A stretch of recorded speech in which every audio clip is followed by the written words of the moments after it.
आज मेरे मन में आया कि मैं हिंदुओं को एक बात बताना चाहता हूं। जब मैं हिंदुओं से कहता हूं कि हिंदुओं तुम बच्चे पैदा कर लो, तो हिंदू कहते हैं हम इन्हें खिलाएंगे क्या और हमारे बच्चों की जिम्मेदारी कौन लेगा। हिंदुओं, मेरी बात एक बात अच्छी तरह से समझ लेना। यदि तुम्हारे जो अपने अभी 2 बच्चे हैं या 1 बच्चा है, यदि उसे बचाना चाहते हो तो और बच्चे पैदा करो। यदि हम इन भारत के रहने वाले इस्लाम के जिहादियों से यदि हम जनसंख्या का युद्ध हार गए, तो शायद ही कोई ऐसा बच्चा होगा जिसे चिता नसीब होगी या जिसे अंतिम संस्कार नसीब होगा। हमारे बच्चों को चिताएं भी नसीब नहीं होनी है। और इसका अगर आपको देखना है तो आप सुक्रताल में आकर देखिए। ये हिंदू संतों की भूमि है, यहां बड़े बड़े आश्रम हैं, लेकिन जैसे मैं देख रहा हूं हर आश्रम में ज्यादातर काम करने वाले मुसलमान, परमानेंट काम करने वाले मुसलमान हैं आश्रमों में। और यहां पहले कोई मुसलमानों को जमीन नहीं देता था सुक्रताल में, लेकिन धीरे धीरे अब सुक्रताल में मुसलमानों की संपत्तियां बढ़ने लगी हैं। और यहां काम करने वाले बहुत सारे लोग, फल बेचने वाले, सब्जी बेचने वाले दुकानदार यहां मुसलमान होते चले जा रहे हैं। सारा क्षेत्र हिंदू बाहुल्य है, लेकिन यहां मुसलमानों का इतना दबदबा है कि यदि मुसलमान किसी को यहां पीट दें तो हिंदू उसका साथ देने के लिए खड़ा नहीं होता। खड़ा कहां से होगा? कमजोर हो चुकी है ये कौम इतनी कि अब अपने भाई का साथ नहीं देती। यदि हिंदू हिंदुओं का झगड़ा हो तो बहुत सारे मुसलमान इस क्षेत्र में इकट्ठे हो जाते हैं। ये मैं ग्राउंड रियलिटी बता रहा हूं आपको।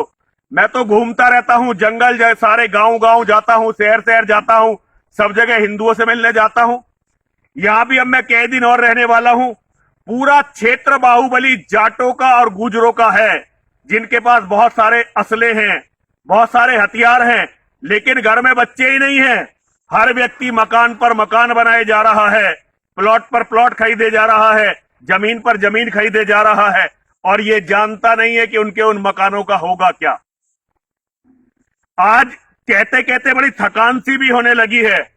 कई बार मन ये करने लगा है कि हिंदुओं से कुछ ना कहा जाए तो अच्छा है, लेकिन आदत पड़ चुकी है कहने की हिंदुओं। अब मैं चुप भी नहीं रह सकता, और मैं ये सोचता हूं जीवन मेरा बचा ही कितने दिनों का है जो मैं अब चुप रहूं। मैं मां गंगा के तट से हिंदुओं तुम्हें केवल इतना कहना चाहता हूं, केवल तुम्हारे घर में बच्चे, लड़के, बेटे, बच्चों में भी बेटे, क्योंकि बेटों के कंधे पर होता है पूरे परिवार की रक्षा का भार। केवल बेटे और बेटों के हाथ में हथियार तुम्हें बचा सकते हैं, इसके सिवा तुम्हें कोई बचा नहीं सकता। जो भी लोग पुलिस के भरोसे बैठे हैं, जो भी लोग नेताओं के भरोसे बैठे हैं, जो भी लोग हिंदू संगठनों के भरोसे बैठे हैं, जो भी लोग साधु संतों के भरोसे बैठे हैं, क्योंकि मैं जब बात करता हूं हिंदू बताते हैं कि अभी तो मोदी जी हैं, योगी जी हैं, हमें क्या होने वाला है। मैं योगी जी को भी आमने सामने बता चुका हूं कि नरेंद्र मोदी जी हमारे पृथ्वीराज चौहान साबित हो सकते हैं। सत्ता का ट्रांसफर मोदी जी के बाद योगी जी तक या किसी हिंदू तक नहीं जाएगा, सीधा मुसलमानों को हो जाएगा। और मुझे लगता है कि 29 तक यदि यही भयावह मुसलमानों की आबादी यूं ही बढ़ती रही और हमारी घटती रही, तो हमारे विनाश को कोई नहीं रोक सकेगा और भारत का प्रधानमंत्री मुसलमान हो जाएगा। एक बार यदि भारत का प्रधानमंत्री मुसलमान हुआ तो ये इतना बुरा होगा हिंदुओं जिसकी तुम कल्पना नहीं कर सकते। तब तुम्हें ये पागल सन्यासी, ये मूर्ख सन्यासी, ये गरीब सन्यासी याद आएगा कि एक सन्यासी तुम्हें समझाते समझाते मर गया, लेकिन तुमने अपना पूरा जीवन, मैं तो सन्यासियों में देख रहा हूं, सन्यासी केवल ईंट और पत्थर इकट्ठा करने में लगे हुए हैं, केवल मकान और बिल्डिंगें बनाने में लगे हुए हैं। इन्हें इतनी भी तमीज नहीं है। मैं क्षमा चाहता हूं, लेकिन फिर भी मुझे कहना पड़ता, क्योंकि ये धर्मगुरु हैं। इनके आश्रम देखिए केवल त्योहारों पर खुलते हैं, बाकी इनके आश्रम बंद रहते हैं। आश्रमों में कोई सफाई करने वाला भी ठीक से नहीं होता। यदि हिंदू जीवित रहना चाहते हैं तो अपने धर्मगुरुओं से कहें, जैसे मुसलमानों की मस्जिदों से और मौलानाओं से वे मदरसे बनाते हैं और गरीब बच्चों को रखते हैं, उन मदरसों में भोजन देते हैं, ऐसे ही हमारे सारे मठों को, सारे मंदिरों को गुरुकुल बनाने चाहिए। और गुरुकुल इनके मदरसों जैसे नहीं बनाने चाहिए, एक से एक आधुनिक गुरुकुल बनाना चाहिए, जहां से योद्धा पैदा हो, जहां से लड़ाकू पैदा हो, जहां से अफसर पैदा हो, जहां से वैज्ञानिक पैदा हो, डॉक्टर पैदा हो, इंजीनियर पैदा हो, मैनेजर पैदा हो, वकील पैदा हो।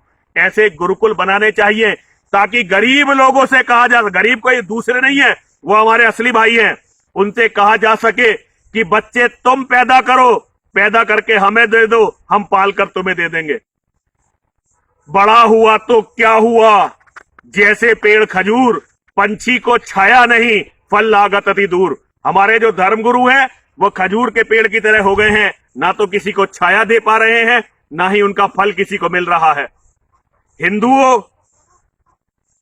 ये लोग तो भाग भी जाएंगे देश छोड़कर, जिनके पास पैसे हैं वो देश छोड़कर भाग भी जाएंगे, लेकिन तुम्हारा क्या होगा?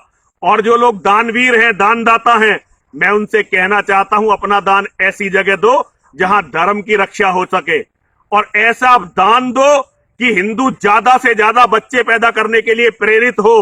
तुम यदि खुद बच्चे नहीं पैदा कर सकते तो जो तुम्हारे साथ मजबूत हिंदू रहते हैं उनसे कहो कि बच्चे पैदा करो, हम खर्चा देंगे, हम गोद लेंगे। इससे बड़ा कोई धर्म नहीं हो सकता। यदि सनातन मिट गया, यदि सनातन धर्म मिट गया तो तुम्हें किसी को भी स्वर्ग की तो छोड़ दो, नरक में भी जगह नहीं मिलेगी, और तुम्हारी आत्माएं ऐसे ही शाश्वत ब्रह्मांड में घूमती रहेंगी। मेरा केवल हिंदुओं तुमसे इतना कहना है, जनसंख्या की लड़ाई को मत हार जाना। हर हिंदू को बताओ कि ये जो तुम एक एक कीड़ा पैदा कर रहे हो, ये बेटा नहीं होता, बोझ होता है। इस बोझ को अपने संसाधनों में बदलो। हर हिंदू 3-3, 4-4 बेटे पैदा करे। यही गंगा मां के तट से मेरा एक संदेश है हिंदुओं के लिए। सभी बोलेंगे, बोलिए, हर हर महादेव, हर हर महादेव, हर हर महादेव।